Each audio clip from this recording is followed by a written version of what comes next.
Letícia, para a gente começar, eu queria que você falasse um pouco sobre você. Qual é a área que você pesquisa e como é que ela se relaciona com esse ambiente, esse universo de fake news, de teorias da conspiração que aparentemente estão num movimento cada vez mais forte em todo lugar que a gente olha, em todo site, em jornal, em postagem de YouTubers. Dá uma amarrada aí nessa tua pesquisa, na tua área de atuação e nesse cenário que a gente está vivendo. Oi, Carlos, obrigado pelo convite para estar aqui conversando com você, antes de mais nada. Eu cheguei nesse tema da desinformação a partir do meu projeto anterior, que está meio que sendo concluído agora, sobre a mobilização populista em mídias digitais, analisando o caso aqui do Brasil com Bolsonaro e comparando com outros em outros lugares do mundo também. Mas eu venho, minha trajetória acadêmica, de uma área que a gente chama de CTS, que é uma área interdisciplinar que estuda ciência e tecnologia. Então, é uma área que meio, como eu gosto de dizer, né, que se especializou em entender como verdades são produzidas, né, como realidades são estabilizadas. E aí, tanto realidades do mundo natural, da ciência dura, né, como as realidades mais ligadas ao mundo social. Na verdade, como as duas, abordando esses dois lados aí do que a gente chama do grande divisor moderno, né, entre natureza e cultura. Então, a gente olha muito para infraestruturas, né, infraestruturas sociotécnicas responsáveis por mediar o modo como as realidades sociais e naturais chegam para as pessoas. Então, a questão da desinformação, esse tema relativamente novo, na verdade, é muito frutífero, produtivo abordar essa temática a partir dos mesmos instrumentais analíticos que a gente tem usado para entender como que a ciência ocidental tem produzido realidades. É claro que a gente tem que fazer alguns deslocamentos aí, intersectar com outras áreas também, como estudos de internet, da política, da indústria do entretenimento, do marketing, mas no geral a questão é a mesma, né? Ou seja, como o aumento da digitalização ou do papel dessas mediações digitais no cotidiano das pessoas tem mudado a forma como a realidade do mundo, a realidade que não é aquela realidade imediata da sua vida cotidiana, tem chegado para as pessoas. Tá, então vamos entrar no tema que é, enfim, não sei se é amplo o suficiente, né? Porque a gente se conheceu pelo Twitter e no Twitter tem um debate muito intenso, mas a gente está numa bolha, né? O Twitter é uma bolha e você tem os grupos que vivem, são bolhas dentro das bolhas, às vezes dentro de outras bolhas. E aí tem essa figura, não sei se figura é a palavra mais adequada, que é o QAnon.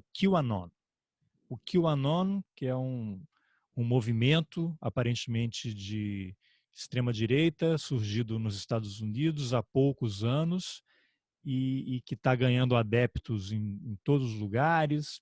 Você tem agora uma parlamentar que foi eleita nos Estados Unidos, primeira parlamentar vinculada oficialmente a esse movimento.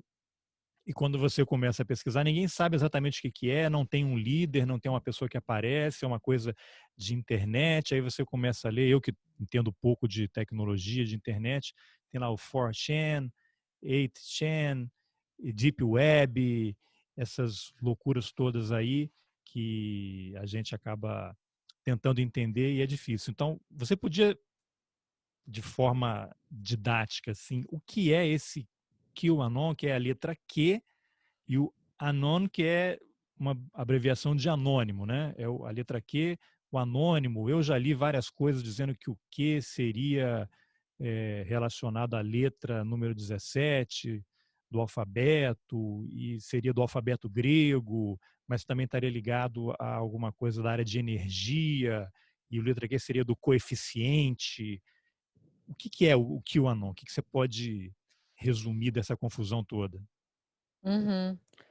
O que a gente chama de QAnon é como se fosse um pacotão assim de teorias da conspiração. Na verdade, não é uma teoria só coerente, ela é segmentada em várias outras que, inclusive, reverberam teorias da conspiração antigas, que também eram bastante populares na internet.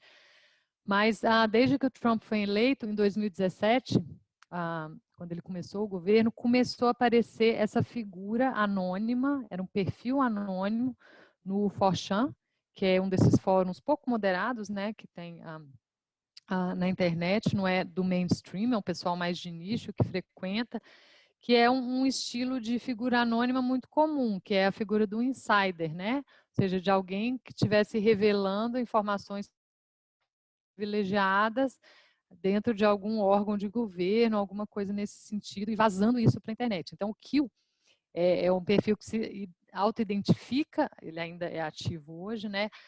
Dessa letra do alfabeto, que o modo como ele explica o nome é um tipo de classificação de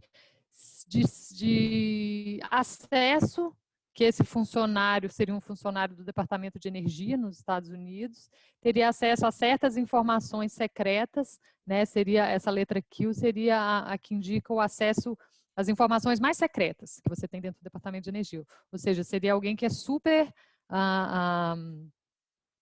super autorizado a conhecer várias coisas do governo americano que poucos conhecem. E aí ele começou ali em 2017 a soltar algumas postagens um pouco enigmáticas. Se não me engano, a primeira, não sei se foi a primeira, mas pelo menos a primeira que fez mais sucesso era de que ele teria informações de que a Hillary Clinton seria presa no dia seguinte. Isso chamou muita atenção e as pessoas começaram a acompanhá-lo e segui-lo, e mesmo a Hillary, isso não acontecendo, né, a Hillary não tendo sido presa no dia seguinte, ele continuou postando postagens normalmente um pouco enigmáticas, né, e aos poucos desvelando aquilo que seria uma realidade paralela no governo americano e no limite no governo mundial, que seria o que eles chamam de deep state, né, o estado profundo, que é todo um aparato político, burocrático, econômico, protagonizado por certas elites que dariam as cartas, né, no governo americano de forma oculta, ou seja, aquilo que você vê na mídia, que é a política, que é, né, não seria o que realmente estaria acontecendo. Você teria todo um esquema que aconteceria nos bastidores, né, de forma oculta, e o Q teria acesso a isso, e você diz que, enfim, corretamente, que essa teoria não tem um líder, mas ele tem duas figuras centrais, que é o Q, essa figura anônima, meio vazia, que ninguém sabe quem é, e isso é parte da eficácia, eu acho, né? Mas tem o Donald Trump, porque segundo o Q, o Trump ele foi colocado lá por esses patriotas do governo americano, que é o grupo do Q, para lutar contra o Deep State. Né, essas elites, principalmente em torno do Partido Democrata, mas não apenas, Obama, o casal Clinton, etc. E que o Trump estaria lá no governo para eventualmente deflagrar o que eles chamam da tempestade, né, ou da storm, que seria um evento de prisões em massa, onde dezenas de milhares de pessoas do governo, da política americana, empresários, artistas de Hollywood, seriam presos, né? É uma espécie aí de arrebatamento, né? Só na versão, uma versão secular do arrebatamento cristão, né? E que depois disso os Estados Unidos finalmente poderiam, né, ser uma sociedade pacífica e prosperar num período de um novo período, né, próspero e onde essas forças do mal que causam os problemas das pessoas teriam sido purificadas por essas figuras, entre elas o Donald Trump É seria a interessante. principal, né? Você falou aí da tempestade, porque tem uma frase que aparece em algumas postagens do Q e o próprio Trump já reproduziu, que é a calmaria antes da tempestade. Ele falou isso até na frente dos jornalistas, e as pessoas começam a perguntar, mas o que é? O que é a tempestade? E ele só repete, a calmaria antes da tempestade. Aí na multidão tem uma pessoa com uma camiseta com a letra Q, ou um cartaz com a letra Q, é tudo parte de um jogo. E essa coisa do Deep State, né, que é um grupo que controla os destinos da humanidade e, segundo essas teorias da conspiração, envolveria judeus, pedófilos, e não querem que as pessoas saibam, e a verdade está no YouTube. Trazendo para o Brasil seria um pouco daquela frase, isso a Globo não mostra, né? é aquilo que não querem que você veja. E o Donald Trump seria esse cara que vai proteger, resgatar. O que me remete a um texto interessante, que foi publicado, não sei, 2017 ou 2018, do chanceler Ernesto Araújo, quando ele publica aquele texto dizendo que Trump é a única pessoa capaz de salvar a sociedade ocidental. Aí eu já entro na teoria da conspiração, sou totalmente engolfado por ela. O Ernesto Araújo faz parte desse negócio. Aí quando você começa a ver que o Steve Bannon, que é o grande ideólogo das fake news e do Donald Trump e da assessoria para o Bolsonaro e se reúne na Embaixada do Brasil com o Bolsonaro presidente eleito, o Olavo de Carvalho, os filhos dele. Eu não sei, está tudo envolvido, está tudo relacionado, porque se o Steve Bannon está dando assessoria para o Bolsonaro, ele está levando para o Brasil essas coisas todas, né?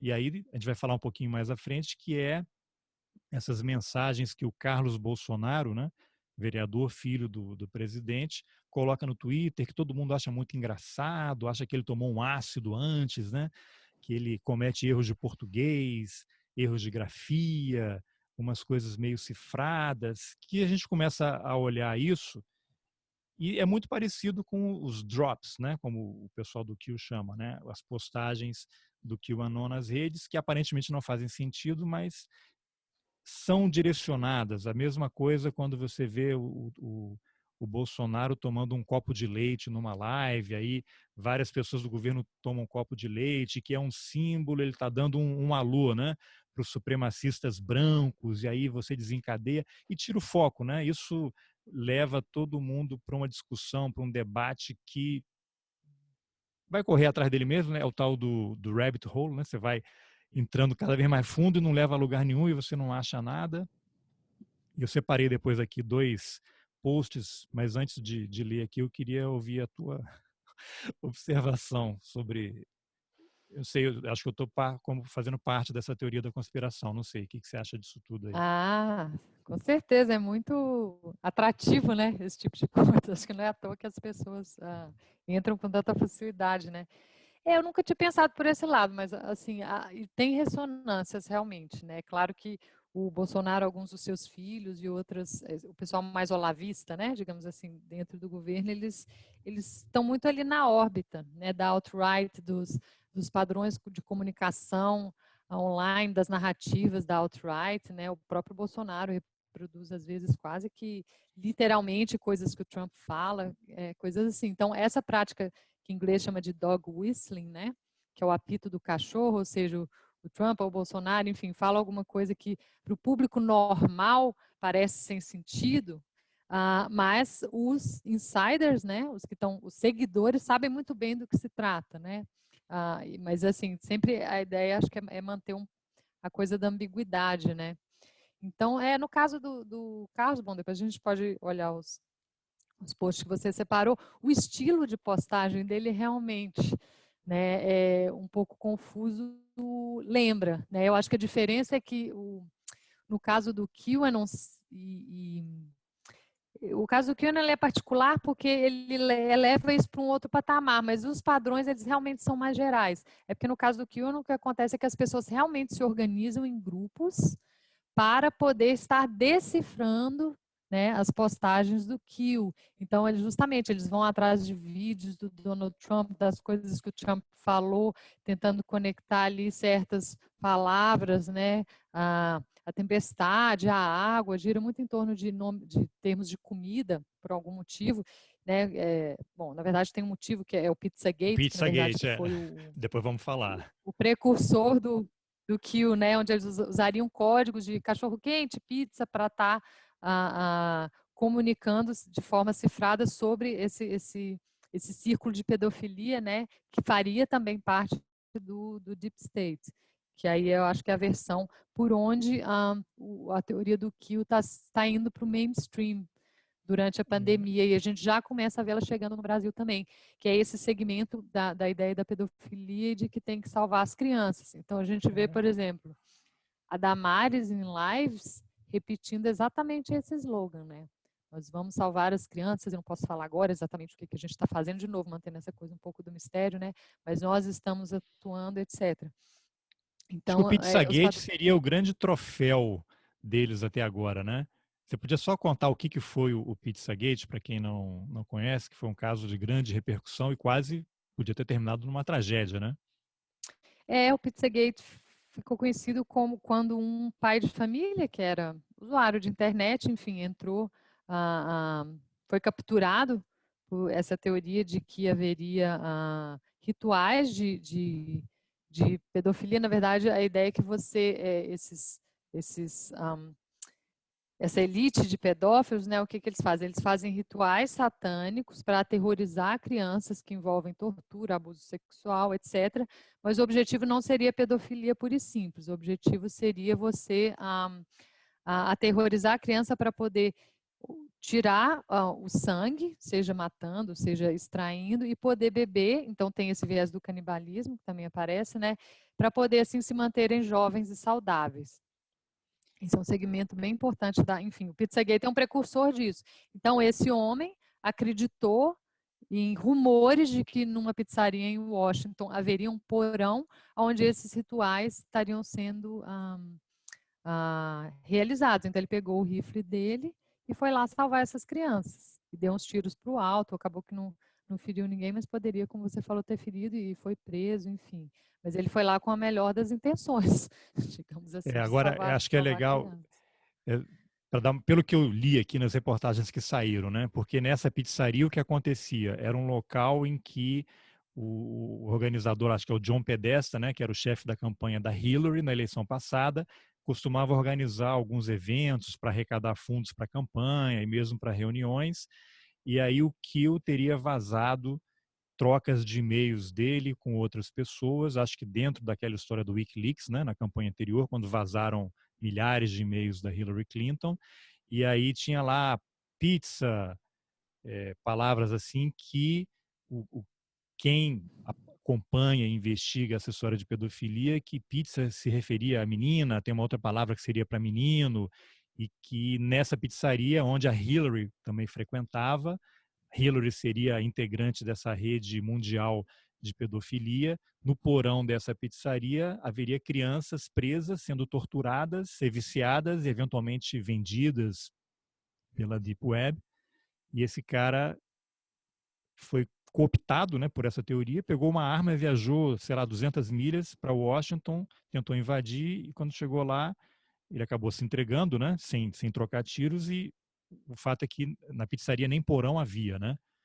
E aí desencadeou essa onda, mas assim, o objetivo deles foi alcançado, né? Você colocou essa teoria na mídia. Gente que jamais ouviria essa história agora está acompanhando enlouquecidamente, né? Uhum. Isso foi um pouco anterior ao Kill em si aparecer, né? Mas o Kill ele vai exatamente nessa onda do Pizzagate, né? Pegando alguns dos mesmos temas, a questão do Podesta, dos e-mails da Hillary, né? Esses vazamentos. Agora, você acha que Sim. essa viagem, você acha que aquele texto do Ernesto Araújo falando que o Trump é o grande salvador do Ocidente como cristão, ele se encaixaria de alguma forma nessa narrativa, para usar uma outra palavra aí da moda? Potencialmente sim, né? É difícil dizer se o Ernesto Araújo já estava com isso em mente naquela época, né?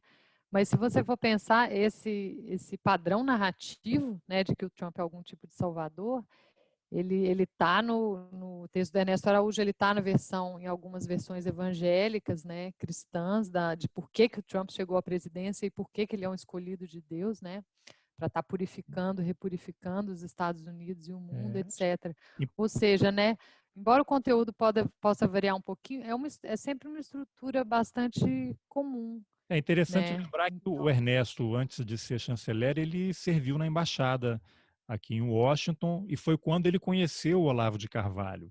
E ele se aproximou muito dessa direita cristã, essa ultradireita cristã que defende esses valores.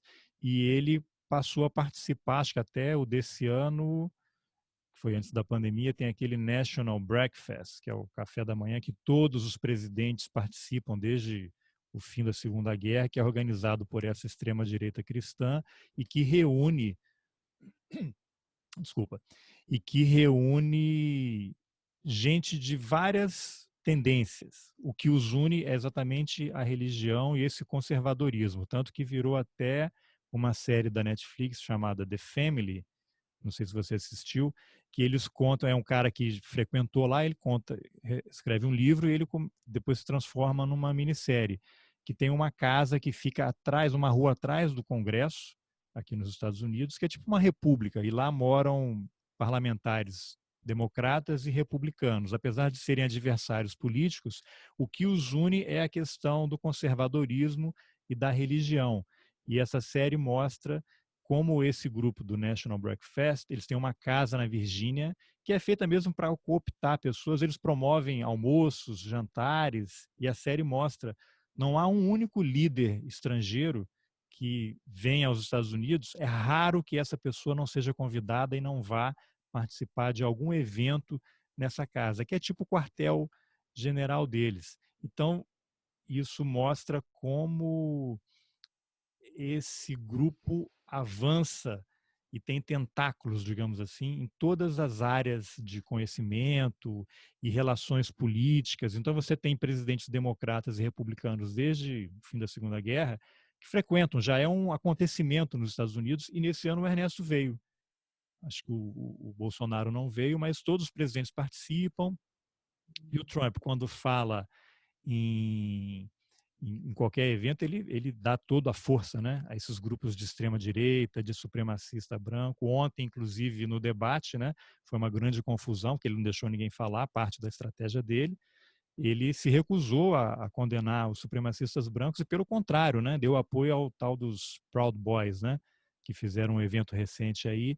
E hoje, ontem à noite, já começou um debate enorme na televisão, todo mundo criticando. E aí eu fico imaginando, no fundo é isso que ele quer. Ele quer confusão, ele não está comprometido com nenhum tipo de valor, ele quer mais poder por mais tempo, e ele vai se aliar a quem for necessário para conseguir esse objetivo dele.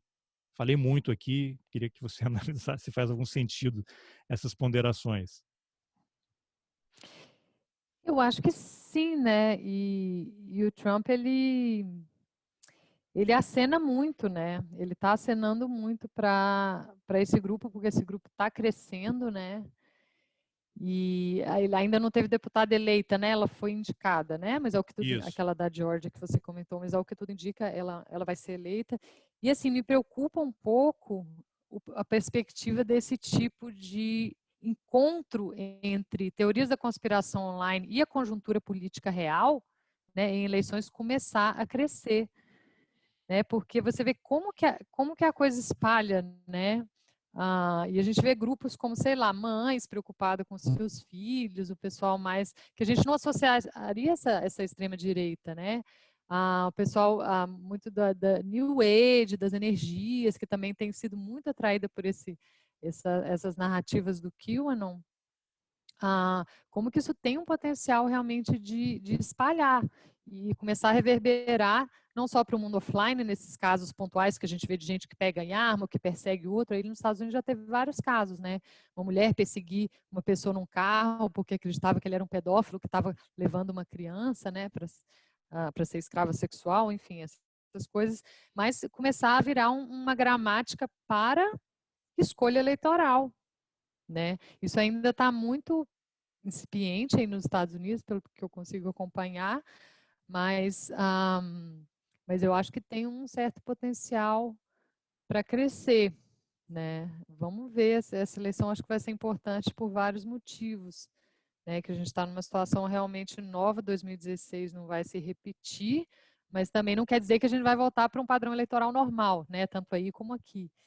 Então, coisas como o QAnon, elas têm um potencial porque elas trabalham muito próximo, assim, eu acho, com o que é, o que é eficaz na internet hoje, né? E o que tem muito a ver com essa questão que você comentou da infraestrutura, das plataformas, dos algoritmos de recomendação e tudo isso, né? É um tipo de mediação que não premia um debate político normal, né? Ele como o que a gente conhecia como normal antes, né? Ele premia outras formas de política, inclusive de misturar política com outras coisas que antes que não tinha não tinham nada a ver. A indústria do entretenimento, para mim, é o mais óbvio. Inclusive, o QAnon, ele faz várias referências a slogans e narrativas de filmes, por exemplo, né? O próprio slogan dele, Where We Go One, We Go All, é de filme. Acho E que é um filme do esse Ridley Scott, roteiro, né? isso, e um roteiro mesmo de Hollywood, né? E no qual todos os seguidores participam, né? É uma teoria da conspiração muito participativa, as pessoas, até como algumas pessoas têm notado, né? Ela é gamificada, né? Você participa nos grupos, na decodificação, você vai avançando de fases, né? Digamos assim, Tipo um RPG, assim. tipo um RPG da vida real. Tem gente que faz essa analogia, né? E eu acho que tem a ver, sim. É, Essa confusão de fronteira entre ficção e realidade, né? Que é muito própria da internet também.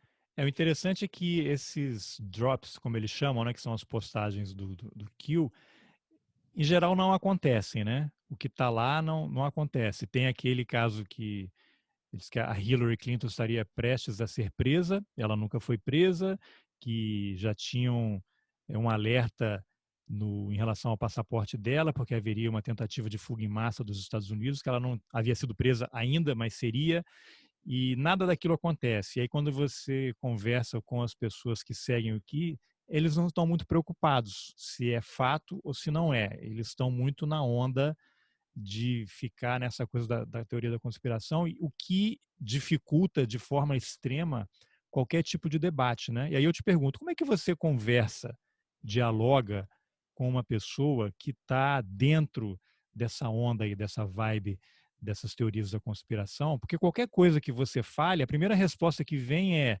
isso é o que eles querem que você pense. Eles não querem que você descubra a verdade está lá fora. Eu lembro até que naquele documentário aí,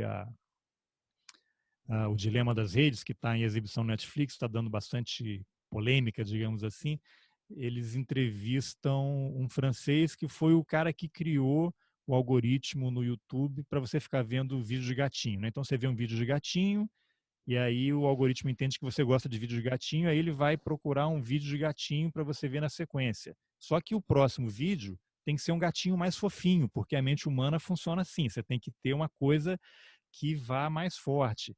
E aí aquilo vai jogando, e ele falou, eu achei um absurdo quando eu me dei conta daquilo, que eu estava fazendo as pessoas, eu criei uma coisa para fazer as pessoas gastarem o tempo de vida e a energia delas assistindo vídeo de gatinho, em vez de fazer algo produtivo. E aí ele saiu do YouTube, depois voltou para a França, e ele relata, acho que até no podcast do New York Times, chamado The Rabbit Hole, que investiga essas teorias todas, ele estava indo de Lyon para Paris, lá na França, onde ele morava, e estava num ônibus que tinha Wi-Fi. Do lado dele tinha um cara assistindo o YouTube vídeos de supremacista branco. Até uma hora que o cara estava vendo um vídeo que era assim: como matar 2 bilhões de pessoas. E aí ele ficou assim, poxa, vou puxar a conversa com esse cara, sem se identificar, né? Pô, mas quem é que quer matar a gente? Aí o cara começou a falar, poxa, milhares de vídeos desse no YouTube, e aqui é que está a verdade. Você não vai encontrar esse tipo de informação na mídia tradicional. É aqui que está. E aí ele se deu conta, caramba, o algoritmo do gatinho funciona também para o extremista. Então ele vê um vídeo de extrema direita, o vídeo seguinte tem que ser uma coisa mais radical. E esse documentário, O Dilema das Redes, tem uma parte que é dramatizada que mostra exatamente isso, né? Como é que a pessoa vai assistindo um vídeo, depois vai ficando mais radical, até acontecer uma tragédia. Tudo isso só para a gente poder falar desse dilema das redes. Esses algoritmos todos que estão funcionando aí, YouTube, Facebook, Twitter, o próprio Netflix, né? Que vão deixando a gente mais viciado. É uma disputa pelo nosso tempo, né? Quanto tempo a gente vai ficar assistindo só aquele conteúdo, e a nossa informação está sendo vendida, né? O Dilema das Redes, ele trata de uma forma muito didática, quando ele permite que a gente visualize. Você está correndo a tela do seu celular ou do computador, e eles estão registrando cada milésimo de segundo que você fica em cada pedaço da tela, e a gente se tornou não o produto, né? Mais ainda, a gente se tornou a matéria-prima que está sendo comercializada, né? Estão vendendo a gente, de certa forma, né? Como é que você pode amarrar essas pontas todas aí? Tem um pessoal que fala de extrativismo cognitivo, né? Eu acho legal A quando você falou que expressão é a gente é boa. matéria-prima, porque eu achei o filme muito útil, assim, claro que sempre vai faltar alguma coisa, né? Tem uma linha Claro. específica, mas o fato é que, assim, a grande maioria das pessoas é totalmente alienada sobre o que ocorre do outro lado da tela. Totalmente. As pessoas não sabem que não é ela que é cliente da Google, né? Não é ela que é cliente do Facebook. Ela é o que está sendo é a atenção dela que está sendo vendida para os anunciantes, principalmente, né? O modelo de negócios dessas plataformas é esse, por isso que elas são gratuitas, né? Então, eu achei assim, para começar a alertar as pessoas disso, elas estarem menos inocentes na internet, eu achei um passo importante. Importante o fato de serem pessoas da própria indústria, né? Porque às vezes eu já ouvi críticas assim, mas eles, né, participaram disso, né, participaram de montar esse modelo de negócio, participaram de montar os algoritmos de recomendação e agora vai dar uma de arrependido? Sim, porque nada disso foi planejado para ser assim, né? Nenhuma dessas pessoas quis, né, montou esses sistemas algoritmos e o próprio modelo de negócio com o objetivo de que acontecesse tudo o que está acontecendo, né? É claro que, enfim, a questão ética, principalmente com relação à questão do tempo de tela, da adicção, isso aí sim poderia ter sido prevista, né, em termos de consequências para a saúde mental das pessoas mesmo, isso eu acho que sim, mas questão de QAnon, de balcanização, de populismo, de linchamento, isso aí, claro que não foram efeitos planejados, né? Mas hoje eu acho que já está claro o suficiente que essa infraestrutura tem um problema, né? E como você falou, como que a gente convence as pessoas, né, de que o QAnon não existe, etc. Dentro dessa infraestrutura é praticamente impossível, né? Porque ela propicia assim profecias autocumpridas, né? Porque o acesso que a pessoa tem à realidade é por ali, né? Nada disso ela viu diretamente, né? Tudo isso ela acessa através dessas mediações. Então, se ela está lá dentro, ela não vai sair, a não ser que você tire a internet das pessoas ou mude o modo como as plataformas funcionam, enfim. Mas Então a gente chega um pouco num beco sem saída, né? as plataformas poderiam, né? Porque tudo é um algoritmo. O cara vai lá, muda o código e a pessoa não vai ficar vendo vídeos mais violentos na sequência, né? E aí até o documentário ele discute isso, que é as empresas não têm interesse.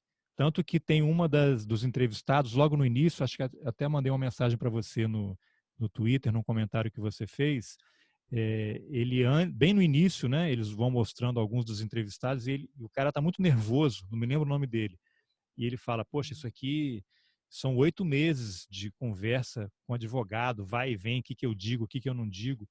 As empresas estão enlouquecidas, porque isso tem consequências graves, só que o graves para ele é a consequência financeira para a empresa. Elas não estão muito preocupadas se o celular foi feito com um minério retirado de uma mina no Congo, lá no país do nosso amigo Sérgio Katz, por crianças. Eles estão preocupados se a pessoa vai ouvir, vai conseguir usar o celular dela, vai usar o laptop. Tem até o cara da Tesla aí, né? Falando, teve uma polêmica recente, né, sobre a Bolívia, né? Ele falando do carro elétrico, né? O negócio aqui é um nióbio, né? Ele citou vários minerais aí para poder fazer uma bateria que dure mais tempo e foi muito criticado, né? Porque ele associou ao golpe na Bolívia, a saída do Evo Morales. Então, o que a gente vai fazer? Tira o cara, né? Então, a grande questão é qual é o compromisso dessas corporações, que o Google quer ser o dono de toda a informação. Isso já foi dito publicamente pelo Larry Page, eu acho, né, um dos fundadores. Eles querem ter todas as informações do mundo ali e controlá-las. E o resto é o resto. Então, eles vão eleger quem for necessário para garantir que eles alcancem os seus objetivos. Você acha que faz algum sentido isso? Sim, com certeza. Essas empresas são grandes demais. Elas já estão. Foi deixado que elas crescessem demais, que elas ocupassem demais espaços, não só na vida privada das pessoas, mas na vida pública mesmo, né? Agora na pandemia a gente vê o quanto que da própria vida pública está sendo, inclusive, né, do Estado, acaba passando por essas mediações. Eu estou dando aula aqui na universidade pública pelo Google Meet, né? E certamente estão pegando meus dados, os dados dos meus estudantes. O governo brasileiro, né, atual é totalmente entreguista nesse sentido, né, não tem esforço nenhum em desenvolver plataformas próprias, nem para educação, né, enfim. Então, é relativamente normal, normal assim, historicamente há precedentes, né, de quando tem uma revolução tecnológica grande, a princípio ela vai ocupando espaços, né, e mas uma hora os problemas começam a aparecer, né? Foi assim com a indústria química, né? Com vários outros precedentes. Então, acho que a gente está nesse ponto, Em né? geral, o Então, crime vem o antes da lei, refluxo. né? Em geral, o crime vem antes da lei. Exatamente. Com certeza. Nossa, e no plano regulatório, totalmente obsoleto, né? Para alguns aspectos do que a realidade da digitalização coloca para a gente, né?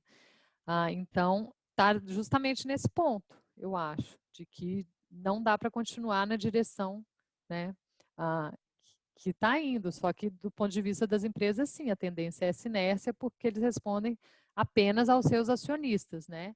E eles se preocupam com isso na medida em que isso pode prejudicar os seus negócios. Então, sim, eu acho que é possível fazer ajustes nos sistemas algorítmicos, que acho que é um pouco a linha do pessoal do filme, para, por exemplo, não colocar a questão do tempo de tela, da dicção de forma tão pesada, né, nas plataformas, talvez tentar controlar um pouco mais a direção de radicalização de alguns algoritmos, né, de radicalização de conteúdo, mas o pano de fundo do problema, que é o modelo de negócio, em última instância, né, vender nossa atenção para anunciantes, isso aí elas não vão mudar, né? Ou não vão mudar, pelo menos no contexto atual, eu E não porque vejo como, é porque a isso grande implicaria fonte de renda você. deles, né? E você muda todo o perfil do que é a indústria tech hoje se você mudar esse modelo de negócio, né? Então, por exemplo, as pessoas teriam que pagar, eu acho, né? Essas plataformas são gratuitas porque é assim que eles se financiam. Se eles não vão se financiar assim, como que vai ser? Ou seja, implicaria reorganizar a indústria toda. Pode ser que isso eventualmente acabe acontecendo, né? Mas no curto prazo eu não acho que é isso que vai acontecer, né? Um pouco redução de danos, mas assim, do ponto que a coisa chegou, eu acho que já é alguma coisa, sabe? Que o público tenha cada vez mais consciência disso e pressione os representantes políticos por regulação, né? E que dentro da própria indústria comece a haver esses movimentos para pensar alternativas de arquiteturas, né, de plataforma um pouco diferentes, que eu acho que é o que o pessoal, algumas pessoas ali do filme, é um movimento que algumas pessoas do filme estão fazendo. Então, essas vários, né, caminhos combinados podem, pelo menos, começar a mitigar, né, deslocar o caminho para o qual a coisa está indo, porque está indo isso, está indo para o QAnon, não está indo para eleições do tipo que a gente tem visto aí nos últimos anos, não só no Brasil e nos Estados Unidos, mas em outros lugares também, né? Agora, Questões de saúde mental, depressão, déficit de atenção, né? Sem falar nisso. Questão de saúde, desinformação na área de saúde, movimento antivacina, ou seja, se reverbera em várias áreas, né? é isso que eu queria te perguntar. Como é que hoje, com acesso aos veículos tradicionais, né, que perderam muito espaço por conta do surgimento das redes sociais, o que leva uma pessoa a acreditar mais na mensagem que ela recebe de WhatsApp, uma mensagem sem fonte, que é uma foto que podia ser em qualquer lugar do mundo, mas aí a pessoa coloca lá uma legenda, uma frase. Eu recebi vários de pessoas com formação, fizeram universidade, ocuparam cargos, são profissionais liberais. Elas, eu lembro que quando o Weintraub assumiu o Ministério da Educação, ele falou daquela história da balbúrdia nas universidades, né? Você, como professora universitária, deve fazer parte dessa balbúrdia, imagino. Mas logo depois que ele falou aquela frase, começaram a surgir aquelas correntes de WhatsApp, assim, fotos de bacanais, e aí você, olha só o que acontece na UNB, e aí tinham lá estudantes nus fazendo orgias e sexo. Eu recebi de pessoas com altíssima formação, como se fosse verdade. Aí, passado um tempo, vão descobrir, não, isso aqui não existe. Eu até perguntei, mas qual é a fonte? Quem é que está dizendo isso? Não, estou mandando sem comentários para você tirar as suas conclusões. Aí descobriu, não, essa foto foi de uma exposição artística na Finlândia. Pegaram aquelas fotos. Aí você vê uma coisa coordenada. Você tem um ministro da Educação que solta uma frase dessa, que é balbúrdia, que as pessoas estão lá para fumar maconha, para fazer orgia, aí começam a circular essas mensagens e as pessoas preferem acreditar nisso. Aí a dúvida é, por que hoje, depois de tudo que já aconteceu, com todos os esforços para provar que, olha só, vamos ver qual é a fonte da informação antes de ficar repassando, por que as pessoas preferem acreditar nisso antes de repassar? Não só repassar, né, mas ela recebe e acredita e assume aquilo como um fato. Qual é o fator psicológico, qual é o gatilho que faz alguém acreditar nisso? Nossa, essa questão é enorme. Ela também tem várias camadas. Você pediu talvez a mais psicológica, né? Tem essas questões de viés de confirmação, etc. Mas eu acho que o modo como isso conecta com processos mais amplos é que, assim, nós somos, enquanto homo sapiens mesmo, sabe? Falando como antropóloga, né, que tem essa interface com a biologia também. A gente é totalmente dependente de confiar em informação que chega até nós. Para praticamente quase tudo, porque o acesso que a gente tem de imediato mesmo ao que acontece na nossa realidade fenomenológica cotidiana não nos diz quase nada sobre questões maiores, sobre as razões pelas quais aquelas coisas que acontecem com a gente acontecem. Então, a gente é totalmente dependente de imediações de outros, né?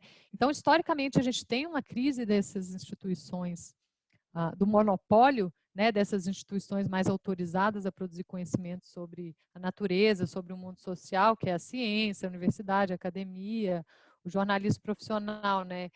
E isso tem várias razões. A digitalização, eu acho que é uma delas, porque essas outras mediações começam a competir e deslocar, né, o modo como informação e conhecimento era produzido antes, né? Antes era mais fácil você ter círculos mais fechados mesmo, como a ciência é, né? Você defender essa autonomia da ciência de estar podendo produzir conhecimento sem interferência externa e poder estar passando esse conhecimento para a sociedade. Só para dar um exemplo, assim, como que isso começa a se desfazer, por exemplo, a questão do aquecimento global, né? Então, ao longo do século XX, era mais fácil para a ciência produzir consensos dentro da comunidade científica e a sociedade confiava nesses consensos.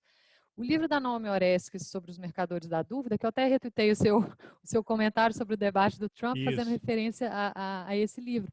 Porque o que eles argumentam ali? É ele um coautor que eu esqueci o nome. Que a indústria negacionista do aquecimento climático se inspirou numa estratégia usada antes pela indústria do tabaco, no sentido de desestabilizar ativamente consensos científicos, né? Então, eles começam a financiar cientistas, projetos de pesquisa que vão, se não produzir um novo consenso científico, por exemplo, que cigarro faz bem à saúde, isso é impossível, né? Mas eles conseguem desestabilizar ou impedir essa formação de consenso dentro da comunidade científica. Isso não só a questão do marketing, né? Porque tem toda a questão do marketing na esfera pública, mas dentro da própria comunidade científica. Isso ali a partir dos anos 70, 80. Então, esse que a Tatiana Rock, por exemplo, vê isso como o primeiro negacionismo. Né? Essa estratégia de negacionismo do aquecimento global pela indústria fóssil e tudo isso. Então, esse modelo parece que está se tornando meio que um padrão. Né, e as infraestruturas, a digitalização, ela é uma infraestrutura muito propícia a isso, né? Então você vê o Trump, no caso da política, né? Ele não quer debater, ele não quer mostrar para o Biden que a plataforma dele é melhor que a do Biden, ele quer impedir o debate, né? Entende? É diferente. O que ele fez ontem à noite. Né? O que ele fez ontem à noite. E as pessoas comuns? qual é o recurso que elas têm para estar adjudicando o que é verdade, o que não é, o que chega para elas, sendo que essas instituições que eu chamo de sistema de peritos, mas engloba tudo, sistema judiciário, a democracia liberal, ciência, universidade, jornalismo profissional, se isso está em crise, né, o que elas têm à disposição? Elas têm a internet, em larga medida. E você vê essa lógica da internet contaminando não sei se você como jornalista concordaria, mas eu vejo ela contaminando o próprio jornalismo, né? Os próprios canais de televisão, a televisão começa a ficar mais segmentada, né? Se você é de tal, você vê a Globo, se você é de tal, você vê a Record. Aquela ideia da esfera pública unificada, onde as pessoas não precisam necessariamente concordar, mas elas têm um chão comum para discutir essas realidades políticas, até naturais, não existe mais, está extremamente fragmentado. Então, um caso extremo disso são essas bolhas que você comentou, né? Bolha no Twitter, bolha no WhatsApp. É, o coautor do livro Mercadores da Dúvida é o Eric Conway, que você tinha mencionado aí. Isso. Mas isso é interessante porque tem uma coisa que me incomoda muito no jornalismo. Assim, eu sou jornalista, mas eu estou fora de redação desde 2010, né? Trabalhando com audiovisual e, de certa forma, retomei um pouco aqui com o podcast. Mas uma coisa que me incomoda muito é o setorista de Twitter, que aí você tem lá Eduardo Bolsonaro, vou dar um exemplo objetivo, postou uma crítica ao fato do governador do Distrito Federal, o Ibanez, está mantendo ainda normas de restrição ao comércio, isso já tem alguns meses, ao comércio por conta do coronavírus. Aí ele vai e bota um tweet lá detonando o governador do Distrito Federal. Aí você tem um site que faz uma matéria sobre o Eduardo Bolsonaro criticando. Acho que você tem que acompanhar as redes sociais das autoridades. Agora, você dá palco para que um absurdo desse seja propagado, você está dando audiência para o lado errado, né? Você está dando audiência para alguém que tinha que estar prestando contas à justiça, ele e a família dele toda, né? Afinal, por que o Queiroz depositou 89 mil reais na conta da Michele? Cadê a explicação para as rachadinhas? O Ministério Público está denunciando o Flávio Bolsonaro como líder da história. Quem é que hoje paga em dinheiro vivo alguma coisa? Eu lembro que eu estava no Brasil ainda. Tenta sacar 3 mil reais no caixa automático no banco sem avisar o gerente antes. Não existe isso, né? Ninguém usa dinheiro vivo para essas coisas. Então, essas perguntas sem resposta, eu acho que fazem parte dessa estratégia e aí a mídia acaba embarcando nisso. Não, eu vou botar aqui uma matéria sobre o Twitter da família Bolsonaro porque vai dar audiência. E é isso, o entretenimento ele ganha espaço em detrimento da informação que precisa ser informada. Eu lembro que a Folha de São Paulo recentemente fez uma matéria mostrando que ao longo de anos o, o presidente Bolsonaro, quando era deputado, tinha a prática de contratava um assessor. Aí, um ano depois, demitia o cara. Aí ele recebia indenização, 13º, férias proporcionais. No mesmo dia, ele era contratado numa função ganhando mais. Ficava mais um ano, quando ia completar o ano, pedia demissão. Quer dizer, era um dinheiro, pela reportagem, não sou eu que estou afirmando nem acusando nada, estou só relatando, era dinheiro para rachadinha, que o cara recebia aquela bolada e entregava o dinheiro para o chefe dele. Isso se reproduzia, aparentemente, em outros gabinetes. Isso era para estar na manchete de todos os jornais, todos os veículos eram para estar investigando isso. O Rodrigo Maia, presidente da Câmara, tinha que ter se manifestado. Vem cá, Câmara dos Deputados, qual é o mecanismo de controle de vocês para verificar esse tipo de coisa? Porque eu acho que se acontece em qualquer outro órgão da administração pública, do executivo, do judiciário, já teria gente presa por adotar esse tipo de prática. É uma coisa que acontece durante anos. Então, acho que a mídia em prol de clique nos sites fica colocando isso. Aí o cara botou um absurdo. Aí postagens do Carlos Bolsonaro, que eram aquelas que eu queria ler. Eu separei duas aqui. Uma é a seguinte, pena que não tem aquela voz do QAnon, né? Aquela voz cavernosa. Talvez eu consiga colocar um efeito depois aqui. Mas aí abre aspas. Começa uma nova fase em minha vida. longe de todos que de perto nada fazem a não ser para si mesmos. O que me importou jamais foi o poder. Quem sou eu neste monte de gente estrelada? Aparentemente é um recado para o vice-presidente Mourão, para a ala militar que está tentando se afastar dos olavistas lá do governo, ninguém sabe.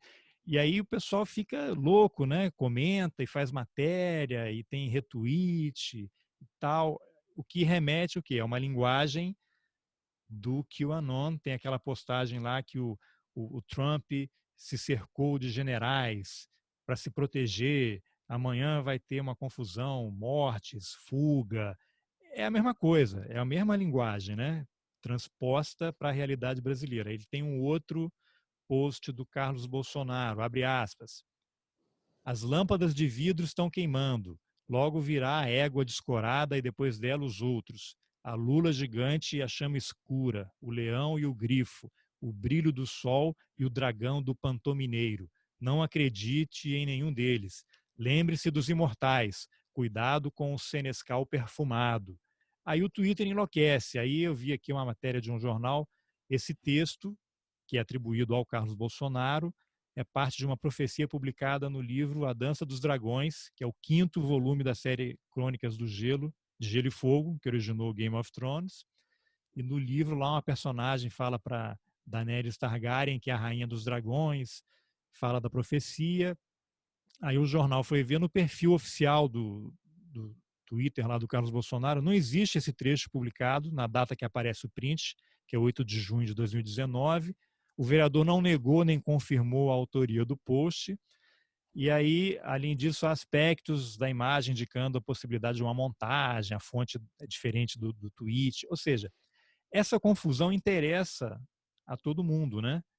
Então, aí o que é verdade? O que não é verdade? E a revista The Atlantic, aqui dos Estados Unidos, fez uma reportagem grande, muito interessante sobre o QAnon, tentando identificar quem é o responsável pela rede e por que as pessoas acreditam nessa figura. E no final da reportagem, ela entrevista um cara que ele faz uma comparação, grosso modo, com aquele grupo, os Mormons, a Igreja de Jesus Cristo dos Santos dos Últimos Dias, e que lá na origem o criador, né, o fundador da igreja, previu o fim do mundo. No dia previsto, o mundo não acabou. Aí aquilo virou uma data super relevante, o dia da revelação e tal, e o grupo avançou e se tornou uma religião. E aí o cara analisa que o QAnon, há uma grande possibilidade que ele vai se tornar uma seita em algum momento. E é possível que daqui a alguns anos, se QAnon como seita esteja estabelecida no cenário político, como a Igreja Universal do Reino de Deus e outras entidades. Você acha que isso é possível? Eu acho que sim. Eu acho que sim. Sim, é possível. É uma seita no sentido de um grupo fechado que começa a eleger representantes.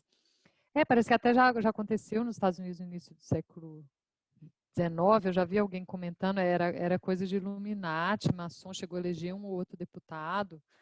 A questão é se isso, né, continuaria sendo um fenômeno de nicho, né? Talvez eleja alguns ali, mas não tem essa capacidade de estar, né, realmente prevalecendo no espectro político. Mas só disso existir né, já é uma desestabilização grave da democracia, né? Porque isso não tem nada a ver, não tem nada a ver com o modo como a democracia liberal representativa foi pensada, né? A esfera pública e tudo isso. Eu acho que o principal aí, problema de fundo disso tudo, é uma desorganização muito grande, né? A desorganização informacional. As pessoas não conseguem viver no caos cognitivo, né? Se elas estão num caos cognitivo, numa ambiguidade muito grande, elas vão procurar formas de reduzir essa ambiguidade, de reduzir essa complexidade. Isso é natural da cognição humana, digamos assim, né? E o que está disponível para ela? Esse é que é o problema. O que está disponível para elas de forma autônoma, né? Eu correndo atrás da verdade, porque hoje em dia se trata disso, né? o que está disponível, mais fácil, né, para você estar acessando a partir desse ponto de vista populismos, né, que são formas extremamente simplistas de entender os problemas políticos e de como resolvê-los, né, porque você tem aquele líder ali que é só andar junto com ele que ele vai resolver tudo, que se sobrepõe também com a estrutura desse tipo de teoria da conspiração, porque nem toda teoria da conspiração é antagonística, né? Então você tem a ideia de que o exército americano esconde ETs, né? Ou o homem não foi na Lua. Você tem essa coisa do mundo oculto, de que estão escondendo e tal, mas o Q ele tem esse elemento antagonístico muito mais forte, né? Porque a ideia é de que um dia alguém vai intervir para acabar com todo esse mundo oculto que a teoria descreve. E é aí que o pensamento conspiratório está se encontrando com esses padrões da política populista também, né? E na medida em que as pessoas estão nesse, né, precisam organizar a realidade de alguma forma, elas caem presa muito fácil desse tipo de gramática, né? Eu vi, não sei se foi você que postou no Twitter recentemente, que é um cara, aquele programa Terça Livre, né? Que é O dessa Alan dos Santos. extrema-direita aí. Mas era uma outra pessoa falando, Sim. você, quem tem que lutar pelo país é você que está aí desempregado, fumando um cigarro derby, você é que vai garantir, porque o Trump ele não tem a Câmara nos Estados Unidos, mas ele tem o Senado, ele tem um monte de grupo lutando por ele. O Bolsonaro não tem ninguém, é você que está aí. Isso, eu não sei se as pessoas, quem é que assiste esse programa, mas parece que tem uma audiência grande e crescente, né? E entra naquele modo, né, de conclamar as pessoas, o que remete muito àqueles programas de rádio de extrema direita católica nos Estados Unidos, né, aqueles apelos emocionais, e o cara que está lá ferrado, sem nada, desempregado, só fumando o cigarro dele, ele sente aquele chamado, né? Eu sou o guerreiro que vai garantir que tudo isso seja eliminado e vou permitir que o Bolsonaro venha nos resgatar. E você mencionou também hoje cedo, acho que eu vi, foi um Twitter seu, eu estava te vigiando, né? A relação entre nazismo e misticismo, né? E tem até aquele primeiro filme da série do Indiana Jones, Caçadores da Arca Perdida, não sei se você se lembra, exatamente o que era o fascínio dos nazistas pelos poderes místicos, né? Os nazistas estão lá, acho que é na Etiópia, em busca da arca, né, onde estão lá as tábuas com os 10 mandamentos, superpoderes que eles vão dominar o mundo, né? Isso encaixa exatamente com o que você tinha falado antes, né? Esse misticismo, essa extrema direita e tudo serve a esse propósito final que é poder, né? Não acho que eles acreditem que sejam anti-aborto. O Trump e o Bolsonaro não estão preocupados com nenhum tipo de agenda. Eles vão se aliar a quem quer que seja que lhes garanta permanência no poder, mais poder por mais tempo. O que você acha? Do ponto de vista do Trump, do Bolsonaro, a ideia certamente é continuar do poder. Do ponto de vista das pessoas que apoiam essa modalidade mais populista, que pode tender a um fascismo, né? Porque o fascismo, modo como eu vejo, nada mais é do que um populismo sem freios, né? Sem freios institucionais. Porque a ideia é que você tem uma conformação política onde você não tem pesos e contrapesos, né? Você tem um líder, um povo, e todo mundo que não está dentro desse grupo está fora, de alguma forma. Ou vai para o campo de concentração, ou vai ser exilado, ou vai ser muito essa exclusão, né? É uma identidade política exclusionária, né? Muito, de modo bastante evidente.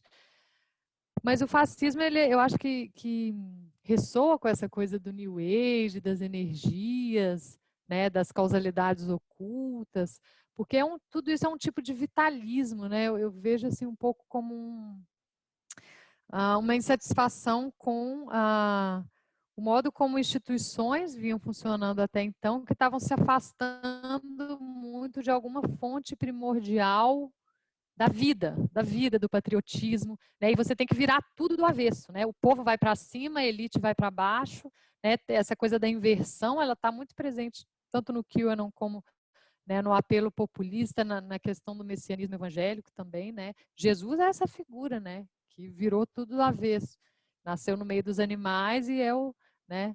mas era o menor, o mais enfim, significante, que se torna o maior de todos, e essa gramática está muito presente no caso do Bolsonaro e do Trump. Então, eu acho interessante um voto como o Bolsonaro, por exemplo, coloca, e o Trump também, né?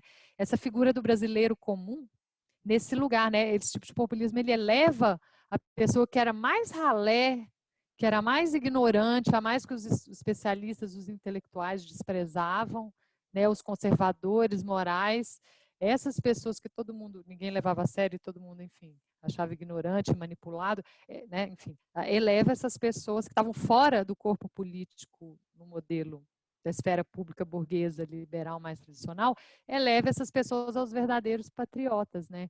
Então, e é interessante como eles deslocam, inclusive dentro do próprio conservadorismo, né? Porque tanto na alt-right como no bolsonarismo, eles fazem uma diferença também entre o conservadorismo mais engravatado, né, mais tradicional, e esse conservadorismo do povão. O Alan dos Santos, os olavistas, principalmente, eles falam muito isso, né? Tem vários memes também que espalham essa ideia de forma mais informal, né? De que o verdadeiro patriota, o verdadeiro conservador, ele é o tiozão do churrasco, né? Tiozão do churrasco que não estudou muitas vezes e que é uma pessoa rude mesmo, ele fala palavrão e ele faz piada homofóbica, mas enfim, no fundo ele é a pessoa que representa o brasileiro É o que a real, Regina Duarte né? falou, né? Depois de se encontrar o Bolsonaro, ele lembra o meu pai, aquela figura, aquele bonachão que fazia piada de gay, mas não é homofóbico, ele não é racista. O brasileiro é É o assim, racismo né? estrutural que já está ali, não é normal. É normal fazer piada sobre isso e eles não se incomodam. É o que acham, né? Exatamente. O que era visto como defeito, né, se torna uma virtude, de novo, essa inversão, né? Essas pessoas são elevadas. Então, por isso que é muito difícil você contradizer, né? Porque a pessoa que apoia Bolsonaro nesse nível, a pessoa mudar de opinião, ela mudar de opinião sobre ela própria, né? Porque o Bolsonaro muitas vezes recebe essa projeção, né, de um certo reconhecimento que a pessoa gostaria de ter e não tem, né? É o que me leva a uma coisa interessante. Você conhece alguém que mudou de opinião assistindo o debate presidencial? Alguém que mudou de opinião por post no Facebook, no Twitter? É uma confusão danada, as pessoas fazem textões e ficam ali colocando coisas. Eu não conheço ninguém. Eu acho Não. que qualquer postagem só vai reforçar o que você pensa em relação aos assuntos e as suas posições em relação a tudo que está ali. Você, como estudiosa do tema, você já viu alguém mudar de opinião por conta disso? Não, não. Não, e é facilmente explicável, assim, quem mudou de opinião sobre o Bolsonaro, a minha impressão, ou quem mudou mesmo e saiu fora é porque era morista, né? Então trocou. Estava ali enquanto o Moro estava, mas o Moro ainda é essa figura que desempenha esse Ou foi papel, expulso, né? Você né? tem General Santos Cruz e outras figuras que foram demitidas por algum tipo de problema. E mesmo aquele Gustavo Bebiano, né, que morreu no começo do ano, que foi demitido pelo Bolsonaro, é curioso que mesmo depois, fora do governo, ele ainda mantinha uma idolatria pelo Bolsonaro, uma pessoa ressentida, sem entender direito por que tinha sido expulso daquele círculo. São pessoas que vão, de alguma forma, fazer uma oposição, mas por ressentimento, por vingança, não porque mudou de ideia, porque se pudesse estaria lá.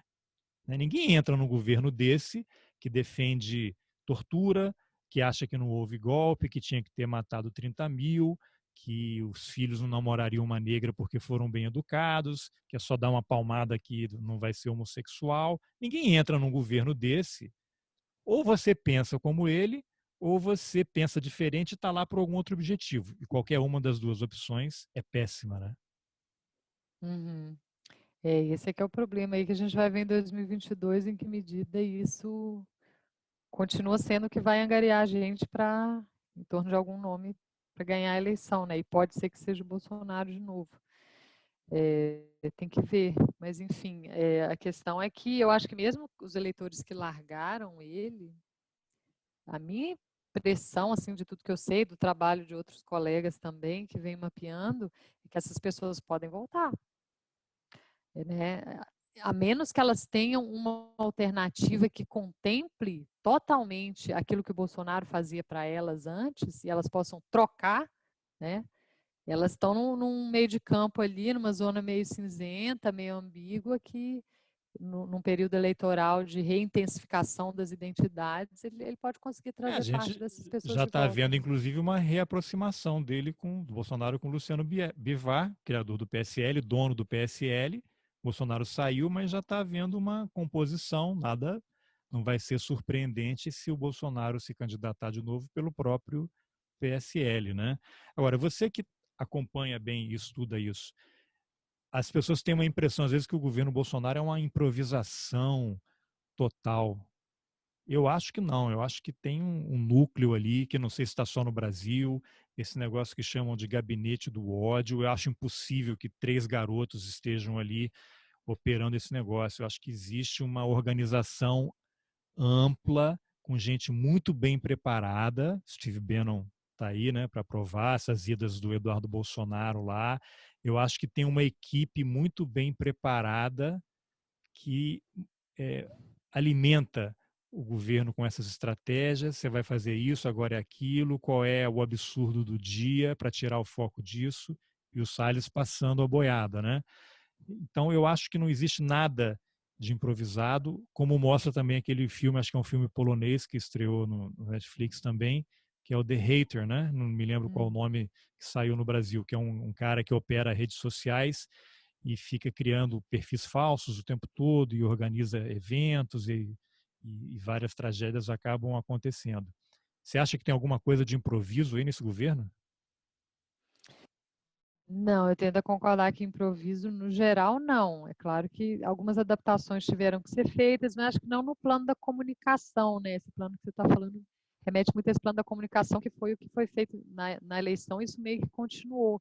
E é muito sofisticado, num certo sentido, né? Porque eles conseguem manter um balanço delicado ali entre está passando uma mensagem, mas também está mantendo uma ambiguidade suficiente para poder estar voltando atrás, para poder estar fazendo deslocamentos, para poder estar se autodesmentindo sem parecer que, né, voltou atrás.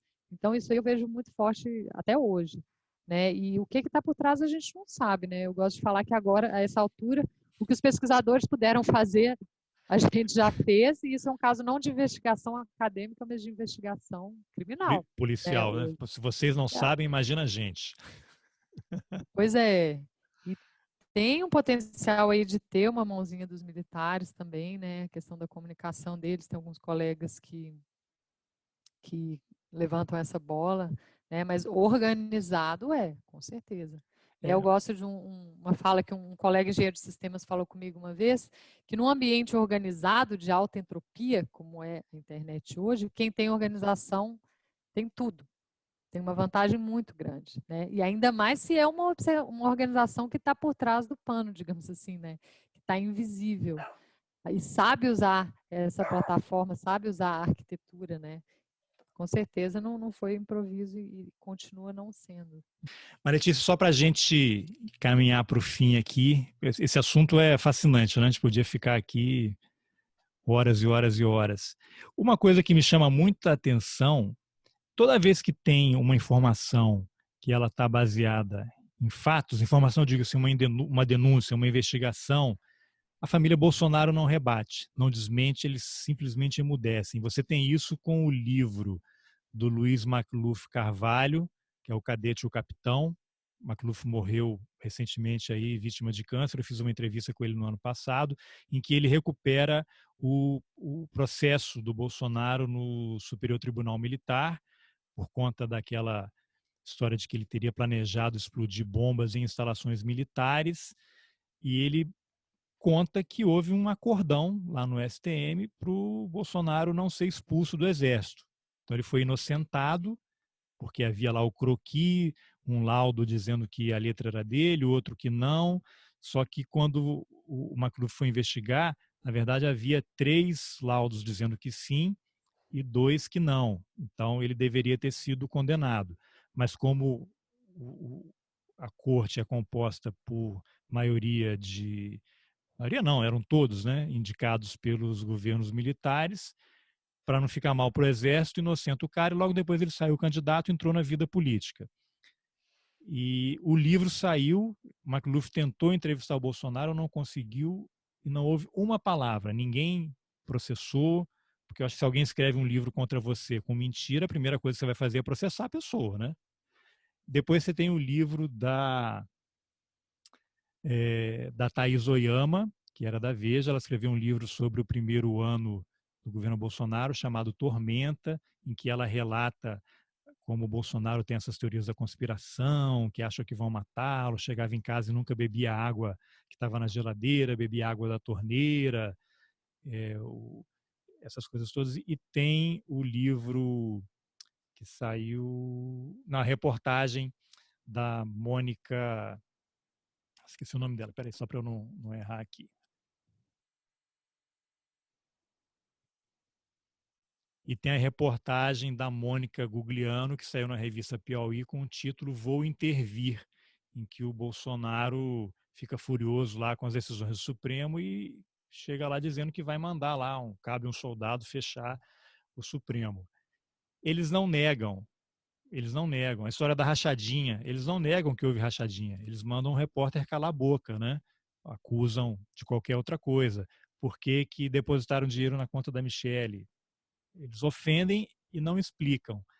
Então, eu acho muito interessante essa estratégia deles de, não sei se a antropologia poderia explicar de alguma forma, o que é fato, vamos deixar quieto, porque se a gente ficar falando, vai chamar atenção. Não vamos fazer tweet, não vamos fazer nada dizendo que é mentira, porque isso vai atrair a atenção de quem não sabe sobre essas coisas. Aí ficam esses posts malucos, essas coisas absurdas.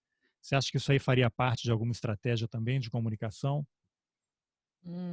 Esse ponto é interessante porque tem bem isso mesmo, né? Então a coisa do exame, por exemplo, de Covid, aquele primeiro, né? Não vou mostrar. Por que não, né? Aí, assim, a impressão que eu tenho é que ele se recusa a fazer qualquer coisa que possa responsabilizá-lo depois de forma inequívoca. Sabe, em inglês a gente falaria hold him accountable, sabe? Então você pega, por exemplo, o plano de governo dele. Não sei se você chegou a ler na época, o que foi, ele registrou no TSE. Não Tinha era um nada, plano né? de governo, era um PowerPoint com vários slogans e fotos então é de novo essa coisa da ambiguidade, né? Porque isso é muito estratégico, né, para um governo que faz um tipo de política que não é a política normal, de partido, de programa, né? Então é de todo interesse dele.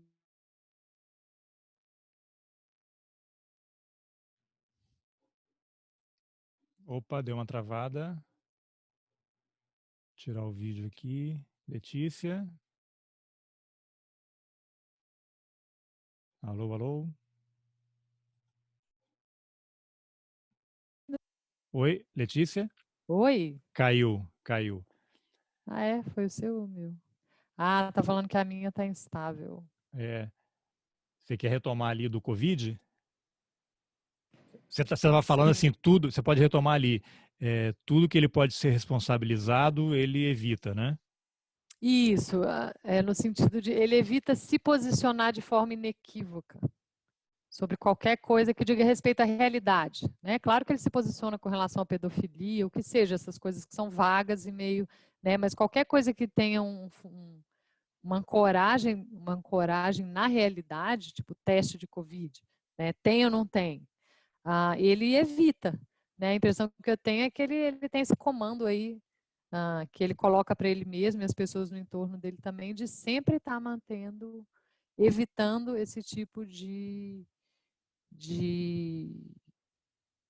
enfim, esse tipo, o que seria, digamos assim, a forma normal, né, de você conduzir, normal no sistema antigo, digamos assim, né, no sistema político não populista, de você estar conduzindo um governo e se posicionando quando você é interpelado, né, ele sempre, isso é o tempo todo, né, 100% das palavras e ações dele, eu vejo muito no sentido de estar mantendo a ambiguidade alta e assim evitando qualquer tipo de responsabilização. Alô? Sim, estou te ouvindo. Ah, tá. Qualquer tipo de responsabilização. Você vê como que ele conseguiu que essas 140 mil mortes, acho quase 150 a essa altura, passassem totalmente batido, né? Poucas pessoas, só quem, né, é realmente da oposição, atribui a causalidade dessas mortes em última instância a ele, né? Para todo o resto ele conseguiu manter essa ambiguidade de ou tá jogando a culpa nos outros, né? Ou está simplesmente mantendo de forma ambígua e não claro o suficiente como e de onde vem, né, a causa dessas mortes, de modo que não chegue a ele. E ele conseguiu, né? Tá, então agora a última pergunta, e é a pergunta de $1 milhão, né? Como é que as pessoas podem, de alguma forma, acompanhar o que está acontecendo e não acreditarem nesses absurdos todos? Existe alguma possibilidade ou isso tem a ver com as convicções, com que elas acreditam, que o Bolsonaro realmente é o melhor, que não existe corrupção dele, né? Você vê alguma postagem lá do Palácio do Planalto, um vídeo do Bolsonaro, você vai ver os comentários ali, você tem um monte de gente xingando, né, o Bolsonaro porque odeia, e tem milhões de pessoas dizendo que é o melhor presidente do Brasil. Parece que está todo mundo ofuscado, né? As coisas estão acontecendo e elas não estão vendo. Não sei porque está todo mundo em casa, não estão lendo, não querem acreditar. Existe alguma explicação para por que as pessoas resistem tanto em tentar entender melhor o que está acontecendo? Eu acho que do ponto de vista dela, elas estão entendendo, esse é que é o problema, né? E a gente tem, Pronto, ganhou $1 assim, milhão, as pessoas são assim mesmo. não, elas estão dentro de uma estrutura que faz com que o modo como elas acessam essa realidade, por exemplo, sobre o governo Bolsonaro, lhes parece autêntica, né?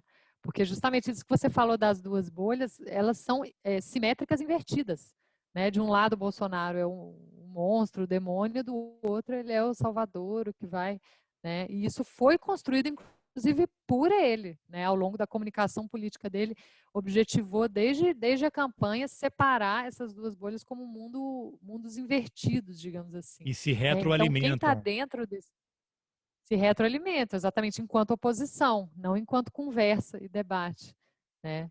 Então, é muito difícil quem já está dentro ter algum outro tipo de atitude, porque para elas aquilo já é a realidade. Agora, eu acho que boa parte da população não está tão dentro assim, talvez. Né? Eu acho que em um contexto eleitoral diferente, dependendo de como as coisas estiverem arranjadas, pode ser que elas sejam mobilizadas de uma outra forma. Né? O problema é, eu acho mais crucial, é não deixar essa fragmentação da esfera pública avançar mais. Né? Porque cada um tem sua, quem está dentro muito dessas lógicas das redes, do WhatsApp, cada um tem a sua realidade paralela, cada um tem seu público que não conversa com o outro. Então, dentro desse contexto, é muito difícil você fazer pessoas Isso é realmente interessante, confrontarem opiniões. a Né? realidade paralela, porque eu ouvi outro dia, não sei em qual podcast, em que tem eleitor do Bolsonaro, acho que foi no lado B do Rio, Orlando Calheiros falando, aliás, foi um episódio muito interessante, que ele tem amigos bolsonaristas, não sei se são amigos, né? Não cometei nenhum. Ele conhece pessoas bolsonaristas que se surpreendem quando ouvem dizer que o Bolsonaro é homofóbico, racista, porque na timeline delas não aparece nada sobre isso, nem no Facebook, nem no Twitter, o que mostra como o algoritmo cria também essas realidades paralelas, né? Você tem uma legião de pessoas que votam e apoiam o Bolsonaro porque só recebem coisas que não estão nessa pauta, nessa agenda de, de religião, de homossexualismo, às vezes estão numa coisa mais econômica. Eu lembro que eu trabalhei num documentário que vai ser exibido em algum momento aí pela HBO, e um profissional que trabalhou na equipe, um documentário sobre ditadura, sobre o Cabo Anselmo, o cara que entregou um monte de gente para a ditadura. Ele passou 1 mês, 2 meses com a gente filmando, a gente entrevistando pessoas que foram torturadas pelo Ustra, que é o grande herói do Bolsonaro, depoimentos, exilados e tal. Aí, passado um tempo, chegou perto da época da eleição, ele fazendo postagem a favor do Bolsonaro, e postagem do tipo assim, esse cara tem tudo que eu quero num presidente, que era assim, uma proposta do Bolsonaro para acabar com o IPVA. Ou seja, esse cara, como é que esse cara vai votar no Bolsonaro, tendo trabalhado num documentário sobre a ditadura, ouvindo, ele fazia o áudio, né? Ele ouvindo tudo que as pessoas disseram que sofreram, e ainda assim ele vai, não, porque não importa se o cara é torturador, importa que eu vou pagar menos IPVA, que eu vou pagar menos imposto. Então, aparentemente, esses algoritmos criam esses universos paralelos que nunca se encontram realmente, e o Bolsonaro é vários Bolsonaros para várias pessoas, e ele atinge públicos específicos. Você acha que isso acontece mesmo? Eu acho que sim. Sim, exatamente, esse é o ponto. Os algoritmos funcionam por segmentação, né? Formação de nichos. E o grande pulo do gato da campanha Bolsonaro foi esse, foi produzir nichos e segmentos suficientes que não necessariamente conversavam entre si, né? Às vezes tem eleitores muito diferentes que votaram no Bolsonaro, mas mesmo tendo essa segmentação em nichos, ele conseguiu manter um marketing de massa, né? Onde ele fosse ao mesmo tempo um Bolsonaro diferente e o mesmo Bolsonaro para todo mundo. E assim ele conseguiu ter a maioria do eleitorado. Para E ele vai fechar, tentar fazer isso de novo aí. tá fazendo, né? Vou só te mostrar para a gente encerrar aqui um livro que eu peguei o título, chama Conspiracy Theories, né? Teorias conspiratórias na América. Aquela reportagem da revista The Atlantic entrevistou o autor, que é o Joseph Yusinski, e no final é até constrangedor, porque depois eu te passo o link aí, ela entrevista o autor do livro e a mãe dele. E aí há um constrangimento mútuo na entrevista em momentos separados, porque ele é um autor que estuda teorias conspiratórias e a mãe dele é uma seguidora ensandecida do QAnon. E quando ela pergunta para ele sobre a mãe, ele fica todo sem graça e prefere não falar e não sei o quê. E quando ela pergunta para a mãe sobre o filho, a resposta da mãe é: você sabe, ele é meu filho, eu vou amá-lo para sempre. Então, é uma loucura. Eu A acho tia do que Zap. que a mãe, no caso, é a mãe do Zap, a mãe dele que vai para esses eventos de QAnon e tal. Enfim, Letícia, obrigado pela entrevista. Eu já quero deixar aqui em aberto um convite para a gente voltar a falar sobre isso mais vezes, porque com a eleição se aproximando, esse assunto vai ficar cada vez mais relevante, né? Obrigado pela entrevista. Eu que agradeço, Carlos. Obrigada, estou à disposição aí quando você quiser conversar.